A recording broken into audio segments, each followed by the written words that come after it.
Bet on Bears fans, another edition of the Chicago Bears podcast coming your way. Finishing off the week right, ladies and gentlemen. Shea Norling in the building. We got a lot to get into. We've been doing our positional breakdowns. Shea going through the different groups, and we've made it to the linebacker group. Can I say this is the episode of this series that I am the least excited to do? Like, is that appropriate? I think it is. And I think there's a lot of people that would agree with you on the linebacker position on this team. Which, is that weird for the Bears now? Is that kind of strange? Yeah, but I think part of it is get used to it, because we're going to talk a little bit about league value of linebacker and what it is now in modern football, and it is significantly less than it has ever been. Yeah. I mean, the days of, like, having monster linebackers clogging the middle end of a defense, it just those days are gone. Yeah.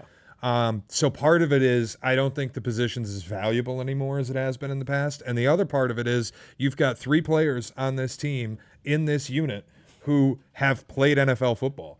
And one of them that's kind it. of, though. Yeah. You know what I mean? Like one of them you have 2 who are very handsomely paid, Yeah. and then Noah Sewell. And Sewell. Nobody else has played linebacker in the NFL. Drop your favorite Noah Sewell play in the comments. The one where he walked off the field lazily and 20, like, it just. Oh, Ruben Hyppolite. Let's all get super excited. No, this is just, and I'm not trying to be flippant, but I feel like probably fans feel the same way.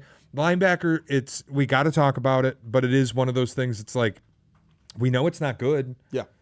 But it also. Is that it might not be thing? bad? You know what I mean? 100%. Let's get into the conversation. Appreciate you guys for tuning in and showing love. Hit the like button, subscribe to the page. Leave a 5-star review. Y'all know what to do. I smack the mic around there a little bit.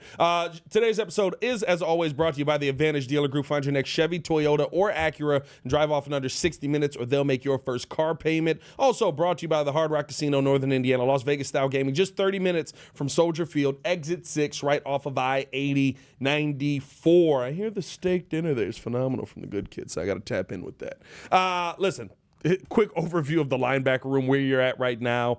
Tremaine Edmunds, TJ Edwards. You've got Noah Sewell. I believe Eamon Agbogbamiga still on the team. You've got Ruben Hyppolite. I got some names on here that are no longer on the team. Went for my old list here. I was like, Jack Sanborn's not here anymore. And then you've added Ruben Hyppolite. It's kind of where you're at right now, Shea. We talked about it with the DB position, that there's a lot of plays on this team where that third linebacker spot essentially is going to be either Kyler Gordon and or Jaquan Brisker, depending how much he's out there. Can we say that linebacker is the weakest link on the roster, knowing that, like we just were alluding to, the importance is probably not as high on these guys anymore?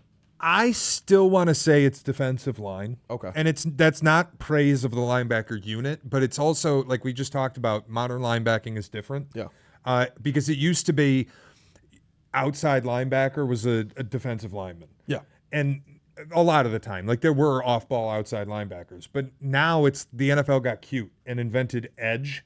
Those guys are linebackers. They just play on the line of scrimmage. So it's... I don't know. You see some of those guys cover, and it's like, yeah, you shouldn't be. Like, I look at, who's old boy that we wanted last year that went to Atlanta, and he ended up playing a lot of linebacker. It was like, yeah, don't drop back in coverage anymore. But you get my point. Like, not everybody's Roquan Smith anymore. 100%. A lot of guys, like a lot of college guys who have the OLB tag on them, it's edge. They've changed it from OLB to edge. You're going to play up on the line of scrimmage, and you're going to rush the passer. That's your job. The days of having elite coverage linebackers or elite linebackers to stuff the run, it doesn't feel like it's as valued as it used to be. So I don't look at this and go, weakest link on the roster, it's the Achilles heel, because I think it's a piece of the roster. Right. The Achilles heel to me will still be the defensive line if it doesn't show mega improvement. Is this kind of where, and I think when you talk about the linebacker position, we have to talk about it differently in Dennis Allen's defense than we did in Matty Eberflus's defense. It's why they went out and got a guy like Ruben Hyppolite, where I think a lot of us looked at the pick and went, all right, that's a thing. But the expectation is, if he is going to be out there, you got to be fast. You got to be able to cover just about everybody on the field. But it's not just about you being over the middle now. I think it's also tipping their hand a little bit. And think about the way that Ryan Poles has done this in the past. Like, went out a couple years ago, we'll talk about it in a little bit, spent a ton of money on 2 middle linebackers who play off the ball. And it was for a Matt Eberflus Tampa 2 predicated defense, where you need 2 guys behind your defensive line who can cover those little spots on the field. Like, I don't know that Dennis Allen is going to run that. In fact, I can just say Dennis Allen's not going to run Tampa 2. It's a man-to-man defensive scheme in large part. Like, they'll mix zone in, but it's not building a defense around that. So Ruben Hyppolite, as a non-coverage linebacker, he's there to stuff the run. Yep. He's there to be the extra help, the guy flying down. You got to recognize plays early. Everything he did at Maryland was that, by the way. Like, he recognized plays early and was quick filling the gaps. Yeah. That's what you're asking him to do. Coverage is not his strong suit. I will tell you that. That's what threw me off about the draft pick. I was like, this dude can't diagnose. By the way, what look at us white tee boys today. We're doing a little Sorry to something. sidetrack you, but I mean, white tee nation, stand up. That felt wrong. That felt wrong. I don't know why. Was that white tee nation? Was I starting a rally? I think you did. Tim. Listen, man, all I'm saying is Michael Rubin throws white parties, and it's not like that's not a rally scenario. White tee's a good look. It's summertime. I like it. We're vibing right now. We're looking good. And it's a crisp white tee. You got the crisp one going. I got the crisp one going. This is fresh out the pack here. I think we're doing good things, my guy. Yeah. I appreciate Sorry. it. Go ahead. It's all good. It's all good. I apologize. It threw you off that I wasn't wearing a full suit today. Well, I just looked over and I'm like, oh, we got the shorts and a white tee. Look at us. I'm doing a little something here. No, but to me, when I look at the linebacker conversation, especially with a guy like Ruben Hyppolite added to this, do I want to say it's the weakest link on the roster? Sure. We can have that conversation. And I think it does go into the conversation of kind of where the value is on Tremaine Edmunds. Tremaine Edmunds is the 3rd highest paid linebacker in the NFL. He is not giving you that level of production. He's right up there with Fred Warner and Roquan Smith. Now, we weren't going to pay an off-ball linebacker, Roquan Smith, the level of money that you're paying Tremaine Edmunds, but you got great value out of TJ Edwards. But I think when you look at guys like that, the Tremaine Edmunds, when you look at, kind of that grouping, you can say that's not the level of play we need you to be at for what you're being paid. Sure. But I also think, and tell me if I'm wrong here, in Dennis Allen's defense, it may, not to say it's not going to matter. He has to play well. He's still the middle linebacker. But I don't think that he has the positional importance that other pieces on this team are going to have. You bring up the defensive line. I would almost say the linebacking core on this team right now is kind of like the running back position. If everyone else does their job well, you will be fine. Yeah, I agree with that. And I think it's also in part because you're going to use Jaquan Brisker and Kyler Gordon as pseudo linebackers a lot, where I talked about, like, he likes to be a nickel. He likes to blitz nickels. That is effectively an extra linebacker. Yeah. You remove a corner and make him a linebacker. So I have a hard time looking at the unit and saying it's the weak link, also because, frankly, they have one player who I know is outstanding, and that's TJ Edwards. Yeah. I don't look at the defensive line and see a player that I know is outstanding. I don't think anybody can honestly say, like, if you're just a Bears fan who wants to say, I love Javon Dexter, God bless, good for you, and I hope you're right. But I can't look at that unit today and say there's a player on it that I know is great. I can look at linebacker and at least say TJ Edwards is great. Most underrated player for what he's. The problem I have with, let's say, not on the roster. Let's say on the defense. Most underrated player on the defense, maybe. The problem I have with saying underrated is I think people are too aware of how good he is. So I think he's properly rated. Aptly rated. Okay. He plays at a position where I think unsung hero maybe is more of a. That's a good way to say it. Yeah. Of a correct way to define it, because people know TJ Edwards is a really good player, and they know on a value basis he's a really good player. Like dollar per production, he's great. But I don't think anybody looks at TJ Edwards and is like, he's not that good. Like, people know how good he is, so I can't say he's the most underrated player on the roster. Here's the only thing that I will say, and it's been now 2 seasons, although last season was a little bit down, and you saw the difference in the player. And I'm not saying these guys are the same, but the production that you lost with Roquan Smith, what he's done in his time in Baltimore. Now, again, he's the lead. He's the leader of that defense. Mm-hmm. There's a lot more on his shoulders, right? It's why he's paid the way he is. Numbers-wise, TJ Edwards has replicated. He has given you what you wanted from Roquan Smith. He is that to me. I think we don't talk about TJ in that conversation But if you look at play on the field, if you look at how many tackles he's making a year, if you look at the talent that he shows and how consistently he's sideline to sideline, he is giving you everything Roquan Smith you would have begged to give him, but his name is TJ Edwards and not Roquan Smith, and so you look at him differently. Yeah, I think like if you want to go the Pro Bowl snub route, then sure, you can say he's underrated because he hasn't made it. But I also think making Pro Bowls is difficult. Yeah. You have to get your name out there. And I think he's got a chance now. Yeah. But like all pro, it's just to get into that group of players is so hard. So there's an argument for it. If you wanted to say he's the most underrated player on the roster, I wouldn't fight you too hard. I don't know who is if it's not TJ Edwards. Yeah. Like it's not like I have a name. I'm thinking this guy nobody respects and he's awesome. I don't have that on this roster. So maybe TJ Edwards is by default. I mean.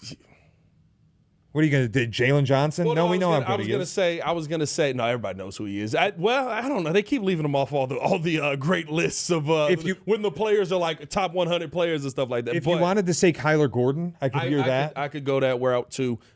Just to have the conversation come full circle. 155 combined tackles for TJ Edwards 2 years ago when you first got him. 64 assisted, 2.5 sacks. Roquan Smith 158 combined tackles, 74.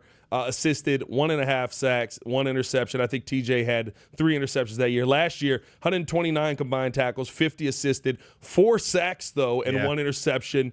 Last year with Roquan, 154, 73 assisted, sack and a half, and an interception. Now, again, I'm not saying he's Roquan Smith, but I don't think that you could have gotten better value for a player. Even right now, TJ Edwards just got paid. He's no longer a cheap commodity on the team.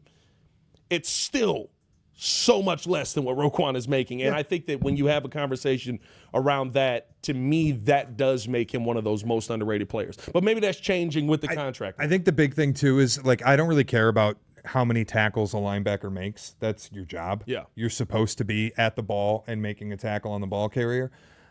I do care about how many tackles you miss. And TJ Edwards doesn't miss many. Yeah. So that's another aspect of this is an underrated player. If you want to go that route, I don't hate it. Yeah, let us know in the comments below. Do you feel like he's the most underrated player on the roster? Let's look at the other guy. I mean, there's really 2 to look at. We can take a look at Ruben Hyppolite at a certain point, but I tell you, I have an opinion. I think I'm going to shock you. Ooh, Tremaine Edmunds. Is he the worst contract on this roster? Yes, and I'd go further. I think Tremaine Edmunds is the single worst non-quarterback contract in the NFL. You are paying him top 3 linebacker money. You are. To be bad. He's getting paid in Roquan Smith territory to be bad. He gets paid more than Zach Bond to be bad. Yeah. He's a black hole He on makes your $2 cap million sheet. less than Roquan, That's $3 what I'm million saying. less than Fred Warner. Well, and that's what's so funny about it is like the team can't pay Roquan, but a year later they can give Tremaine Edmunds Roquan money, and he's bad. Yeah. He's a black hole on the cap sheet. He hamstrings your ability to do certain other things. Like you look at the linebacker room, and it's Tremaine Edmunds eating all of the salary capability in that unit, TJ Edwards, who we love, and then Noah Sewell, who's hardly played, and a bunch of guys who have no NFL playing experience. Do you think that they would have free agent money to get a linebacker if they weren't paying Tremaine Edmunds through the nose to be bad? His presence so limits the ability to build this roster the way you need to. I think it's the worst non-quarterback deal in the league. I don't have, like, I want to push back, and I'm trying to think. Jair Alexander to me is up there. That's a terrible contract. He's 7 games a year. But I guess But he also isn't making in that level of money anymore. In those 7 games, though, he is still the Jair Alexander. great. Yeah. Like, it's just the contracts. That might be the contracts I would say are worse are Tua, Dak. Trevor Lawrence is the worst contract. Deshaun Watson's the worst contract in that's football. true. Deshaun Watson is the worst contract in football. Trevor Lawrence is the worst playing contract in football. I don't know yet. I have to, like, Trevor Lawrence has been a top 10 quarterback in his time. But it's Tua I'd hold up as a terrible contract. I'd hold up Deshaun. I'd hold up the Dak deal because what are you doing paying a guy $60 million a year? Yeah. The Dak deal probably is it because it changed how people are willing to pay quarterbacks. Yeah, now all of a sudden they're like, we're not doing that. Like, you paid Dak $60 million and Brock Purdy came in $7 million south of him. Like, why'd you do this? So this is Bleacher Report. We got honorable mention. Kirk Cousins, okay, honorable mention. Robert Hunt. Well, that one we got to see it play out. But who's the guard that the Packers just added? That was an insane contract. Why am I not Will Fries? I'm blanking on his name. Will Fries went to Minnesota. Yeah, he went to Minnesota. Chase Young coming in number 10 with New Orleans. $51 million, $33 million guaranteed. Yeah, it's rough. That's bad. That's one too that the Bears were like very rumored on it, and I'm glad they avoided it. L'Jarius Sneed. Chiefs, when the Chiefs sell you something, don't buy it. $76 million, $51 million guaranteed. Yep. Jeez. And he's on a bad team. I forgot Bradley Chubb was even down there. Oh, my God. Miami. I don't know, dog. I don't know. Tremaine might not be worse than these. Miami's got some problems in the contract department. Keep going. $54 million, $33 million guaranteed. Brandon Ayuk, I don't know about that one. Is it 126, $76 million guaranteed? He makes too much, but he's a good wide receiver. He's a good player. Yeah. I don't know about that one. I don't go week in and week out and go, this guy sucks. J.C. Horn on the Panthers, $100 million, $72 million guaranteed. Okay. Tremaine is 5. Tremaine Edmunds, $72 million, $50 million guaranteed. It's a terrible deal. Then you got Tua. Is that the top? The rest I'm assuming are probably going to be quarterbacks now. Keep going. Tua, $212 million, $167 million guaranteed. Is that bad though? Yes, it's Is that terrible. bad? It's terrible deal. Because he's good when he's on the field. It's just he's not that good. He's perfectly mid. He's like Jared Goff. Everything's got to be perfect around him. Nah, yeah, it's this one. It's this one. This is the worst now play. Yeah. $50 million guaranteed for Dan Moore Jr. on Tennessee. How much did he even play last year? That might be the worst one. Yeah, that's got to be the worst one. $82 million, $50 million guaranteed. I wouldn't fight it, but that's got to be the worst one. Tremaine's in the. It's Dan Moore and Tremaine Edmunds. I think what's sad, and then you got Dak, you got Deshaun is 2-1. I think what's sad is that we can't have that conversation. You know what I mean? Where it's like I can't sit here and give you 10 players outside of Tremaine Edmunds that are worse than where Tremaine is at. And that to me is a bad place to be in. It's the worst mistake I think that Ryan Poles has made in his time. Really? Here. Yeah. And not Nate Davis. Nate Davis is a horrible mistake. I would push back on that because the Nate Davis contract, not only did you pay him, you forced yourself to believe in him. And you got 2 quarterbacks eviscerated because of it, because you started every season going, yeah, we know we got that right guard. Kinda. Oh, he's not out there. So who else we got? But they moved off of it quickly and they corrected the problem. And now you've got Jonah Jackson there and you've corrected the rest of your offensive line. The Tremaine Edmunds thing you can't move off of. Yeah. Next year you can, but not right now. You're not getting out of it right now. And it's causing a problem on your defense and it hurts your ability to fix other problems. Part of why they couldn't go out and high price tag a defensive line guy, or why they now can't make a big time deal to acquire somebody like a Trey Hendrickson, and I'm not saying they would anyway, but part of why that's more difficult is because Tremaine Edmunds is here right now. Yeah. Like Claypool was a terrible move, but you got out of it. You got rid of him. Nate Davis was an awful move, but you got rid of him. Yeah, but in at 3 and 4 though. I mean, you got Justin Fields destroyed a lot from that side. Tremaine Edmunds also is, I'm going to do this thing because my head coach wants to, because he wants to run a defense that sucks in modern football. Yeah. So let me ask you this then. Looking at this season coming up here, does Dennis Allen and what he wants to run improve Tremaine Edmunds? Because the one thing that always throws me off with players like that is I watched Tremaine Edmunds in Buffalo. He was great. He was flying around, making every play you wanted him to make. I thought this was the best signing that you could make. Was the defense the thing that was causing him to have so many problems? And does Dennis Allen fix that? Because the only pushback that I would have on it not happening is when people run into him, he falls the wrong direction and doesn't stop first downs. I think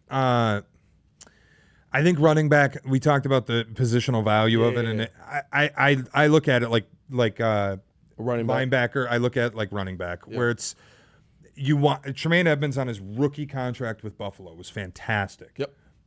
You don't want to be the team that pays him again. I feel that way about Zach Bond in Philadelphia. I don't want to be the team that pays Zach Bond. Now, Philly did it, so they'll be fine because Howie Roseman has made a deal with the devil, and anything they do will result in an all-pro selection. But it's like, I don't want to be the team that's paying the linebacker the second contract. Get the most out of them on the rookie deal, and then let's go. Or operate on the margins and find the value guys. Shout out TJ Edwards. Yeah. Work it that way. Like I don't want to be the team that's paying top dollar for linebackers, because the other thing too, like we bring up Baltimore's defense and how great they've been, and Roquan and how great he's been. It's not like he's the sole reason for it. They're great all over the field. Yes, 100%.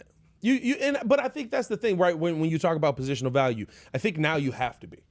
Your linebackers being great is fine. I think Roquan Smith probably causes a lot more drops than people think, just from the fact that he's back there. And Roquan tackles diabolical. Like, if you ever go watch a highlight reel of Roquan Smith, there's a lot of stuff that you look at and you're like, the only reason this is not a flag is because of who you are. Because you shouldn't be dropping people on the necks like that. But it's also when you have Patrick Queen playing next to you, your life's a little easier. It makes life a little bit easier. But I feel like we can say that about a lot of the great linebacking duos. And again, linebacker used to have so much importance in previous times, right? But like, listen, I love Brian Urlacher. I think he's a Hall of Famer. I think he's one of the greatest linebackers in Chicago Bears history. Life's a lot easier when you got Lance Briggs over there. You know what I mean? You're ready to take somebody's head off. So I think to say like he has help next to him, that doesn't hurt it, but could you replace that guy? That's what it comes down for great linebackers for me. I don't think you could just swap anybody in there and they'd be Roquan Smith. No, not Roquan. But that's the same thing with running backs. You can't just put anybody back there and they'll be Saquon. Won't be Saquon. But you can. Doesn't mean that you won't have great production, though. But this is where I'm talking about with TJ Edwards. Yeah. Like, that's the guy I would rather hunt, is the value guy who just fits what you want to do and can play right in your scheme, rather than big money, unless it's an assuredly great player or I'm assured confident that I'm surrounding them with elite pieces. Because even Saquon, and this is, again, Roquan in his final year here wasn't what he is with the Ravens. No. The whole Flus situation. Well, no, he never played with Flus. He was the end of Nagy. The defense was basically thrown out. He was here for part of that first season with Flus. He was. That's right. We traded him in season. We traded him in season. That's where. But you came into the season with the contract, and and it was always a over. dispute. Yeah. But I'm also making the point, like running back, Saquon wasn't what he is with Philly when he was in his final year with New York. 100%. He had a sub 4 yards per carry. Yeah. It's all situational. Those two positions. You got to have a good defensive line in front of you. Do we think Nick Bolton would be an all-pro linebacker if he wasn't playing behind the Chiefs' defensive line in a Spagnuolo-coordinated defense? Yeah. That's where I hope Dennis Allen can get a little bit of a bounce back from Tremaine Edmunds, but I don't think it's ever going to be all-pro level. He's older. He's kind of just who he is now. Yeah. And falling backwards, making tackles, that's effort. That's also ability. Like, you're getting run over. Yeah. And we see it too often. How do you correct that? It was the one thing when Lance was a part of the show still, he would come in here every week and he'd be like, I don't get why this guy's falling backwards. I don't understand. Like, you make the play, you met him at the line, you did everything right, and you fall on your back. And I think that's the thing for me, where it's like, you can see Tremaine has all the skill set to be everything you want him to be, and we're not seeing that play out. I don't know if that is the defense. I don't know if Dennis Allen's defense does fix that. Is there a world for you maybe where you flip those guys around? You make TJ Edwards more of your middle linebacker. You put Tremaine on the outside because of his ability and his wingspan. If TJ Edwards can handle the responsibility of being a signal caller, sure. Yeah, that's the one for me, where coming into this season, I'm going to be – I don't know if that's a move that's going to be made. They talked to Tremaine about it, and they were like, Dennis Allen was like, we'll see what ends up happening. But there's so much that TJ does that it almost makes sense not to give him doesn't make sense not to give him a bigger role on this team. I think you also just frankly, like, you can get out of the Edmunds deal at the end of this season. Do you just kind of hope that Ruben Hyppolite shows enough that he can kind of take that role? And that's asking a lot. I don't expect anything out of Ruben Hyppolite. but you hope, right? Gotta expect something though for a 4th-round pick, dog. That to me, the one thing that I think is funny, we're having this conversation about the contracts and stuff like that, is where the draft in like the 3rd and 4th round where Ryan Poles is missed. To me, I feel like the contract situations that he's put himself in have all been pretty good. Yeah, for the most part. For the most part. And so like it's so weird to be like in this world of a Poles signing where I'm going like, this is horrible. Like this is one of the worst in the league because you couldn't even get out of it at this point. He's got 2 of them. I mean, Nate Davis and Tremaine Edmunds just stick out like sore thumbs. It's horrible, horrible decisions. And you wonder how much of it was the former coaching staff with their decision-making and what they wanted. This one especially. I mean, Tremaine Edmunds, make no mistake, Matt Eberflus may as well have signed him himself. Pretty much. That was one that's probably the player like when whoever the player is that we think for Ben Johnson, whether it's Joe Tooney or whatever, where he goes, I need that guy for this team to work. But that was probably Matt Eberflus's, I need that guy for this to work. It was also my first moment of starting to sour on Poles. Was you go into free agency that season with a mountain of cap space and clear needs on the offensive line and the defensive line, and you spent the bulk of your money on 2 off-ball linebackers. You built outside in 2025. Yeah, you built outside in 2023, right? In 2023 when he did it. But my point is modern football, and you're spending the bulk of your free agency money on off-ball linebackers. Yeah. After you traded Roquan Smith. Yeah. Like it didn't make sense. Didn't make sense then, and it certainly doesn't make sense now. Dollar per production, TJ Edwards is great, but the Tremaine Edmunds thing offsets it. Will Dennis Allen's defense be easier to draft for? And the reason I say that is because I think the assumption is you move on from Tremaine Edmunds if this season doesn't go well and you go out and pay a linebacker to come in. Is this something where you just go, nah, we kind of know what we want here, and that's coming in the draft? I think it at least will be a scheme that isn't predicated on football in 1992, which means you aren't going to be spending at positions that aren't as valuable in the modern game. Yeah, that will make a big difference. It's so funny. We were sitting here on the breeze. We've been doing like simulations. We have problems. We've been doing like Madden sims every week. Yeah, you got to stop. It's great. It's fun. I'm not gonna lie to you. It's unbelievable. I'm not gonna lie to you. If you ever just need a fix, if you got an itch to fix, just go watch a good Madden sim. And it's like, when you're doing this though, are you updating the rosters to be accurate for the 2025? rosters? So the rosters are 2026 rosters. So all the new players are on there. The playbook is the Detroit playbook. The defense is the New Orleans defense because we got the coordinators from there. But are you doing it for all the other teams too? All the teams are getting. Well, let me say this. Someone else is doing all the work. We're taking it from them and making sure. Yeah, I mean, so because my problem. Well, one, I'll tell you this: Madden 25. Horrible. Terrible video game. Yeah. It's awful. You seen the 26 some of the updates they made? I'm good, man. I'm kind of getting a little tingly. I ain't gonna lie. Nah, oh my God, man! Don't do it. It's the meme, the Fell For It Again award. Probably. Like every year, and I'm not an every year guy. I buy Madden maybe once every 3 years. I'm victim to this. I buy MLB The Show every year, and every year I get the Fell For It Again ribbon. Yeah. But I'm addicted to the game. I can't help it. It's a really good game. I haven't even bought College Football 26 yet. That's okay. From what I have heard, Control C, Control V. Yeah, for those of you on Mac, copy and paste. It feels a lot. It feels a lot like that, and that's EA Sports now. Every game's the same. But yeah, the Madden Sim thing. Yeah, I get it's summer and we're trying to get some stuff. Trying to get through it, man. And trying to get through. I love it. It's a lot of fun. I do have a problem. We were just sitting here having that conversation with Hannah. What are the final scores of some of these too?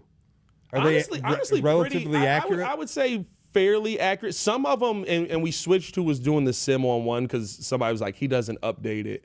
Sometimes he'll forget to update the playbooks and stuff like that. And you could tell, so like the Detroit one, the Bears got beat like, I think it was like 62 to like. Yeah. Like it was insane. But most of the games have been like, okay, this is what this should look like. In Madden, you set it to 15-minute quarter. Like in Madden, the ball's moving up and down the field. Oh, yeah, bro. It's nuts. Listen, it is quickly up and down the field. But they're fun to watch. And I'll be honest with you, it's hilarious because you'll sit there and be like, this is a video game. This is stupid. Why are you doing that? And then you'll see like DeAndre Swift streaking down the sideline. You're like, go, get to the end zone. Like, nah, it couldn't be me. No. That's why I said I'd be the guy sitting there like, we were having a conversation with Hannah. I was like, I think I have a problem because she was like, some of the championship teams that she was alive for, she doesn't remember. So like, she didn't really remember the Blackhawks' first championship. She was 10.